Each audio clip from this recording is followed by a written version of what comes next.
Olá, bem-vindos à nossa exploração de hoje. Vamos mergulhar fundo aqui em uns textos fascinantes. Opa, Textos que contam a vida e o pensamento de Santo Agostinho. Uma figura, assim, gigante, né? com certeza. Fundamental. Temos aqui material das confissões sobre a jornada pessoal dele e também partes da obra-prima, A Cidade de Deus. Duas obras essenciais para entender Agostinho. Exato. E a nossa missão aqui é, desvendar as ideias centrais disso tudo. Vamos lá. Ver como a vida dele moldou o pensamento, sabe? Entender a crítica que ele faz à sociedade, à religião romana. A famosa cidade terrestre. Isso. E, claro, entender o que é essa tal de Cidade de Deus. É uma viagem, né? Por ideias que formaram muito do pensamento ocidental. Preparados? Com certeza, vamos nessa. Bom, para começar, é impossível falar de Agostinho sem falar da mãe, Mônica, né? A Mônica é central. Absolutamente. Os textos pintam ela como uma mulher de fé, sim, fervorosa, uma força moral impressionante. Uma rocha. E olha que curioso, parece que parte dessa força vinha de uma antiga ama dela, uma escrava que já tinha criado os pais da Mônica, É uma história interessante essa. e que contava histórias de mártires cristãos para ela. Tem até uma anedota engraçada. Qual? Essa ama pegou a Mônica quando jovem, provando vinho escondida na adega, e chamou ela de bêbada. Que coisa.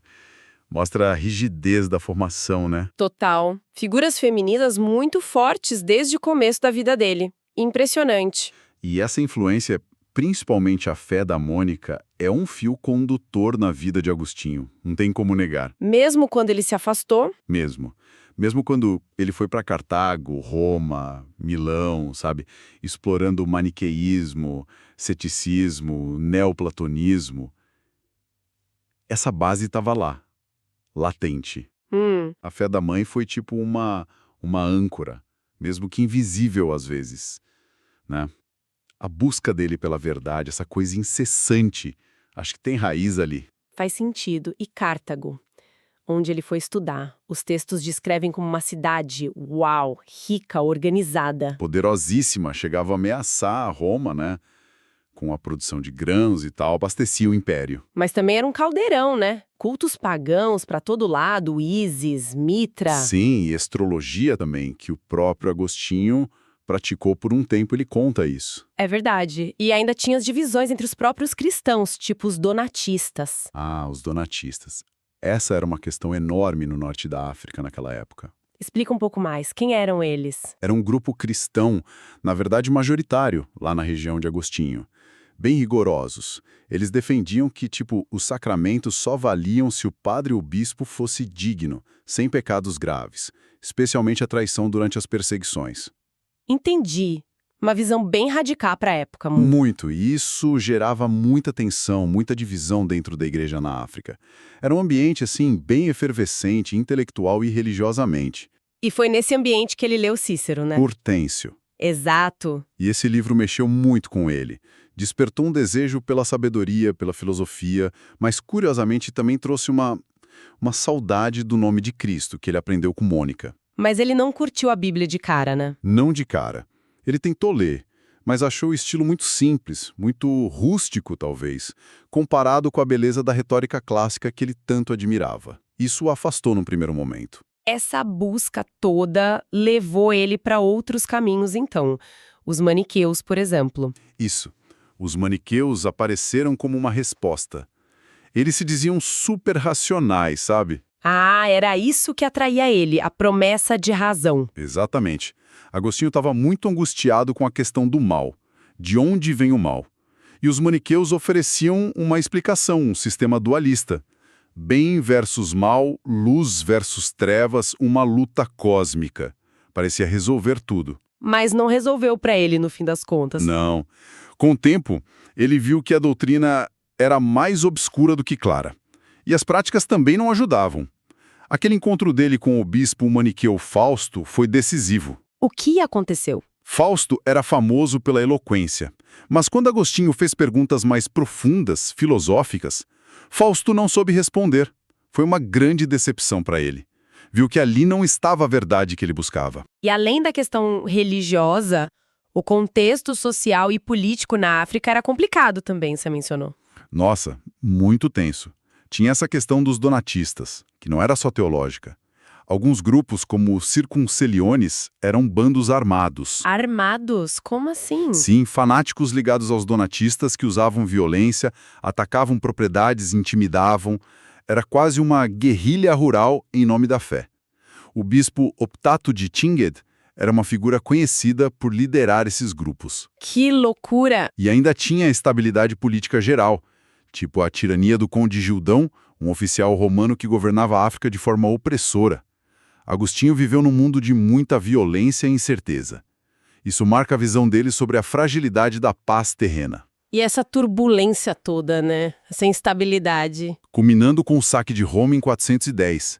Foi a gota d'água para ele escrever A Cidade de Deus. Foi o estopim, sem dúvida. O saque de Roma pelos godos foi um trauma gigantesco para o mundo romano. Imagina, a cidade eterna invadida. Deve ter sido apocalíptico para eles. Totalmente. E a reação imediata de muitos pagãos foi culpar os cristãos, dizer que Roma caiu porque abandonou os deuses antigos. Ah, claro. Buscaram um culpado. Exato. E A Cidade de Deus, essa obra imensa que ele levou 13 anos para terminar, 13 anos. sim, é uma resposta direta a essa acusação. Mas vai muito, muito além disso. É uma teologia da história, uma filosofia social, é monumental. Ok, então vamos desempacotar essa resposta. Qual é o argumento central dele? O ponto de partida é fazer uma distinção fundamental. Ele fala de duas cidades. Não cidades físicas, né? Mas comunidades espirituais. A cidade de Deus e a cidade terrestre. Isso. A civitas Dei e a civitas terrena. O que define cada uma é o amor que as move. A cidade terrestre é formada por quem ama a si mesmo acima de tudo, até o desprezo de Deus. Busca a glória humana, o poder, o domínio. A tal da libido dominante. Exatamente. A ânsia de dominar. Roma, para Agostinho, é o grande exemplo dessa cidade. E a cidade de Deus é o contrário, formada por quem ama a Deus acima de si mesmo, até o desprezo de si. Busca a glória divina, a paz eterna. Entendi a divisão. E como ele rebate a acusação pagã sobre Roma e seus deuses? Como ele ataca essa defesa? Ele faz uma crítica, assim, implacável, em duas frentes principais: a imoralidade e a ineficácia da religião romana tradicional. Imoralidade? Como assim? Ele pega as próprias histórias dos deuses romanos, as mitologias, e aponta adultérios, roubos, brigas, crimes. Tudo isso era contado sobre os deuses. E pior, era celebrado publicamente, nos teatros. Nos teatros? Sim, ele menciona festas como as Fugalia, que ele ironiza como a fuga do pudor, onde a licenciosidade era parte do ritual. Ele pergunta: que tipo de deuses são esses que exigem esse tipo de culto vergonhoso?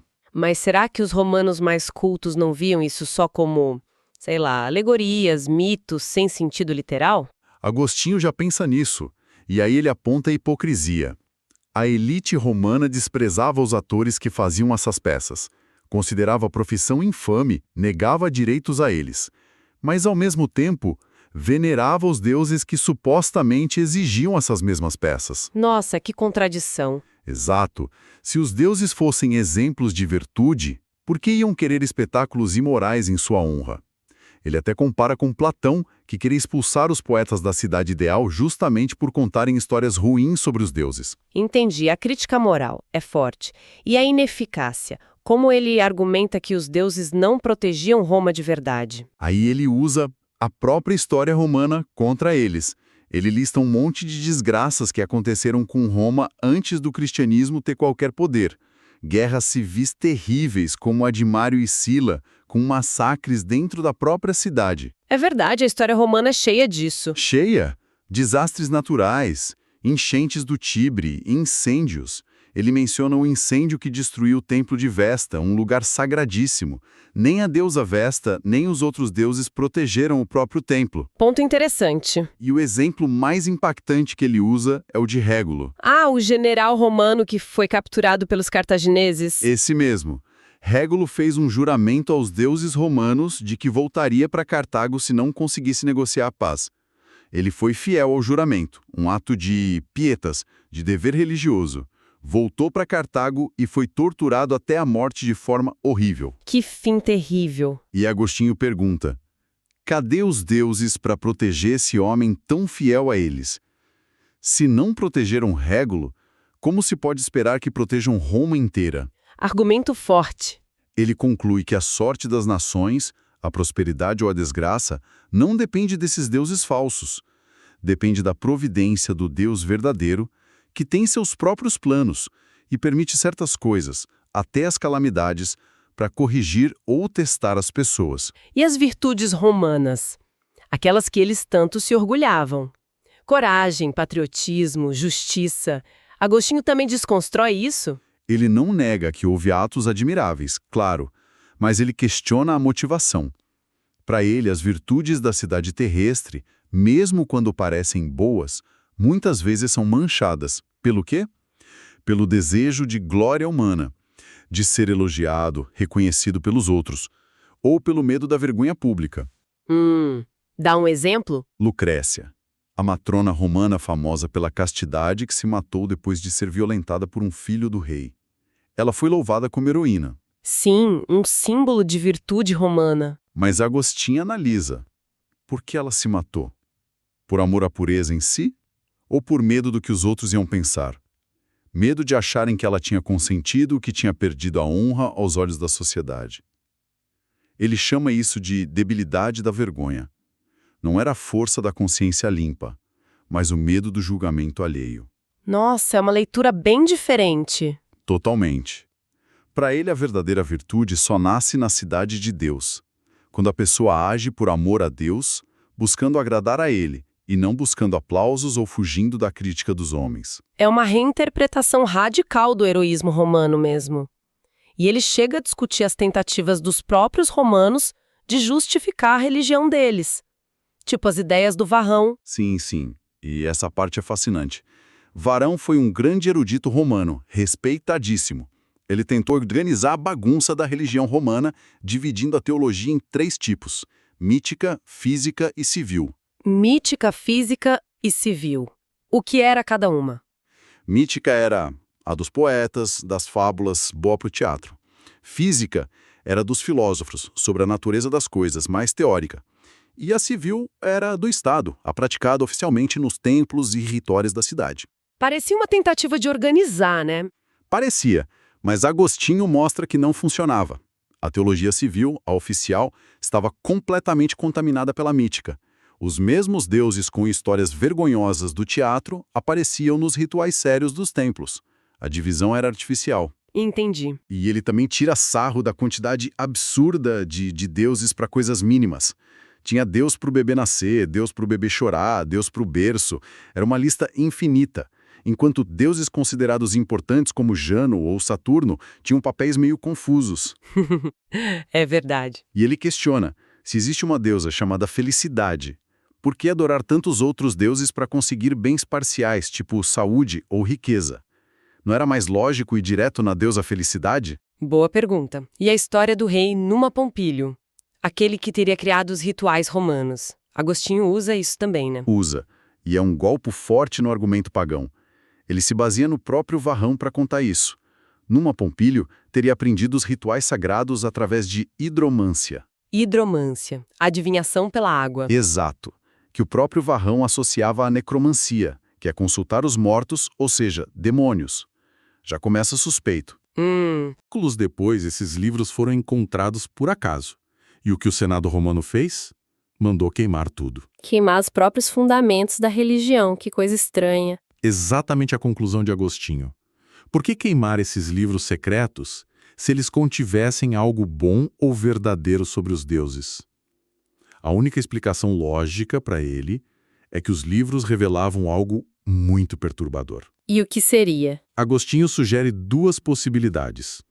Ou os livros mostravam que os rituais tinham origem demoníaca mesmo, aprendidos por magia proibida, ou então revelavam que os deuses romanos eram na verdade apenas homens importantes do passado, que foram divinizados depois de mortos. A teoria do evemerismo. Que também seria péssimo para eles admitirem? Claro. Em qualquer um dos casos, era uma verdade inconveniente, algo que a elite romana preferiu esconder para manter a ordem e o controle sobre o povo. Isso, para Agostinho, acabava com qualquer credibilidade da religião pagã oficial. Mostrava que era ou baseada em demônios ou numa fraude consciente. Ok, a crítica à cidade terrestre ficou bem clara, é demolidora. Mas se essa cidade é tão falha, como ele imagina a alternativa?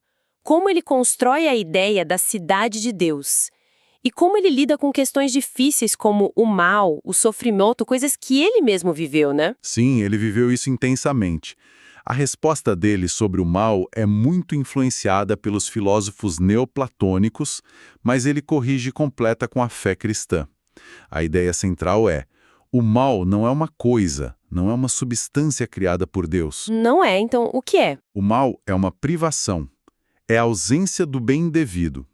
É como a escuridão, que não é algo em si, mas a ausência de luz.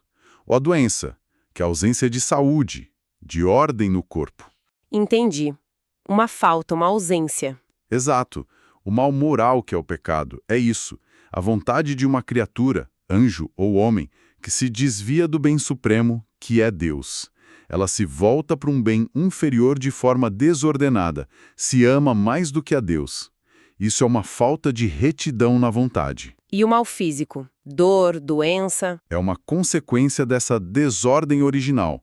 É uma falta de harmonia, de integridade na natureza que foi afetada por essa queda da vontade. E como explicar o sofrimento de quem é bom? Dos justos. Tipo o Jó na Bíblia. Agostinho usa muito o exemplo de Jó. O sofrimento dos justos tem um propósito. Serve para provar a fé, para purificar, para mostrar que a pessoa ama a Deus por ele mesmo e não só pelas coisas boas que ele dá. É um teste de amor desinteressado. Faz sentido. E ele também diz que Deus distribui os bens desse mundo, riqueza, saúde, sucesso, tanto para os bons quanto para os maus. Por quê?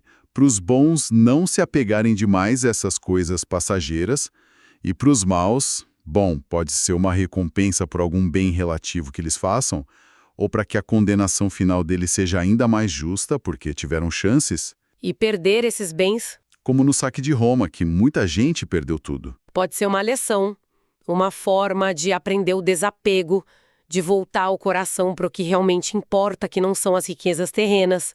Ele usa o exemplo da própria mãe, Mônica. No leito de morte, sim. Ela estava longe de casa, na Itália, e disseram para ela: "Nossa, morrer longe da sua terra." E ela respondeu algo como: "Não importa onde meu corpo fique.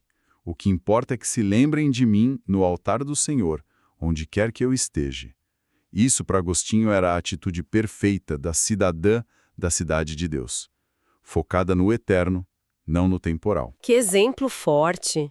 E falando em Deus, como Agostinho descreve? E a criação do mundo? Deus é o bem supremo, simples, imutável, eterno. A Trindade, Pai, Filho e Espírito Santo não quebra essa simplicidade, é um mistério. Um só Deus em 3 pessoas. E Deus criou tudo ex nihilo. Ex nihilo. Do nada, ou seja, não a partir de uma matéria que já existia. Criou tudo apenas pela sua vontade e sua palavra, o Verbo, que é o Filho. E uma ideia muito importante sobre a criação: Deus não criou o mundo no tempo. Ele criou o mundo com o tempo. Como assim com o tempo? Para Agostinho, o tempo só existe onde há mudança, movimento. O tempo é a medida da mudança das coisas criadas. Antes de existir criatura, não existia mudança, então não existia tempo. O antes da criação não é um antes temporal, é um antes na ordem do ser. O tempo começa junto com a criação. Uau, profundo isso. Então, a origem do mal está mesmo na liberdade das criaturas, né? Não em Deus. Exatamente. O mal não vem de Deus, que é só bem, e nem de uma natureza má que existisse antes. O mal surge da escolha livre de criaturas racionais, primeiro alguns anjos, depois a humanidade que usaram mal sua liberdade. Se afastaram de Deus. Preferiram a si mesmas. Como o diabo. Sim. O pecado do diabo foi o orgulho, querer ser como Deus, não depender dele, encontrar a regra em si mesmo. Agostinho o chama de pai da mentira. Essa escolha deu origem às duas cidades já no nível dos anjos: a cidade da luz, anjos fiéis, e a cidade das trevas, anjos caídos. E nesse cenário todo, qual é o papel de Cristo para a cidade de Deus? Ele é a solução? Ele é absolutamente central. Cristo é o único e verdadeiro mediador entre a humanidade caída e Deus. Por que o único? Os pagãos não tinham seus intermediários, deuses menores, demônios? Tinham, e Agostinho critica isso duramente, especialmente a ideia de filósofos como Apuleio, que diziam que os demônios, no sentido grego de espíritos intermediários, poderiam fazer essa ponte. Agostinho diz, não, demônios são espíritos impuros e enganadores. Gostam de rituais obscenos, de magia, eles não podem levar ninguém ao Deus bom e verdadeiro, só afastam. Então só Cristo pode. Só Cristo, porque ele tem as duas naturezas, perfeitamente unidas. Ele é verdadeiro Deus, o Verbo eterno que estava com o Pai, e ele se tornou verdadeiro homem, assumiu nossa natureza, viveu entre nós, sem pecado. Só ele pode ligar o humano ao divino de forma perfeita. Ele é o caminho de volta, então? Ele é o caminho, a verdade e a vida, como diz o Evangelho. O sacrifício dele na cruz é o único sacrifício perfeito, que realmente agrada a Deus e reconcilia a humanidade. Nenhum ritual pagão, nenhum sacrifício de animal chega perto disso. E a igreja entra como nisso? A igreja é vista como o corpo místico de Cristo. Ela participa desse único sacrifício de Cristo quando oferece a Deus a vida de seus membros, em união com Ele. Por isso, a verdadeira pietade, a verdadeira devoção religiosa e a verdadeira latria, o culto de adoração que só se deve a Deus, só podem ser dirigidos ao Deus Trino por meio de Cristo. Ele é o fundador e o construtor da cidade de Deus aqui na Terra. Uau! Que viagem profunda mesmo! A gente percorreu a jornada pessoal de Agostinho, né? As buscas, as influências. As dúvidas, as conversões. Isso, vimos a crítica dele, assim, devastadora, à religião e à sociedade romana, à cidade terrestre, movida pela libido dominante. Uma análise muito perspicaz da busca por poder e glória humana. E exploramos os fundamentos da cidade de Deus, baseada no amor a Deus, na graça, naquela ideia do mal como privação e na mediação única de Cristo. Os pilares da visão dele sobre a história e o destino humano. Então, assim, para a gente fechar, qual a grande mensagem que fica disso tudo? O que Agostinho nos diz fundamentalmente? Olha, acho que a mensagem fundamental é que a história humana e a vida de cada um de nós é o palco de um drama espiritual. Um conflito entre essas duas cidades. Que não são lugares, mas... Lealdades, amores, exatamente definidas pelo objeto do amor. O amor de si mesmo que leva ao desprezo de Deus, isso é a cidade terrestre. E o amor a Deus que leva ao desprezo de si mesmo, isso é a cidade de Deus. Agostinho nos dá uma chave para ler o mundo e a nós mesmos. Uma lente poderosa para entender motivações, conflitos. Sim, ele redefine o que é ser virtuoso de verdade, o que é felicidade, o que é justiça. Não é o que parece na superfície, na glória do mundo. É algo mais profundo, ligado a esse amor fundamental. E isso, claro, nos deixa com uma questão para pensar, né? Tão relevante hoje quanto era lá no século V. Qual seria? Se a nossa vida é definida por aquilo que a gente ama acima de tudo, se é o nosso eu, o poder, o sucesso passageiro, ou se é Deus, a verdade, o bem eterno. Como é que a gente pode discernir, hoje, na nossa vida, nas nossas comunidades, nas nossas escolhas, quais desses amores estão realmente nos moldando? Quais valores estão guiando a gente? Os da cidade terrestre ou os da cidade celeste? Estamos construindo para qual cidade, afinal? É uma pergunta que o pensamento de Agostinho deixa ecoando, né? Para a gente levar e refletir.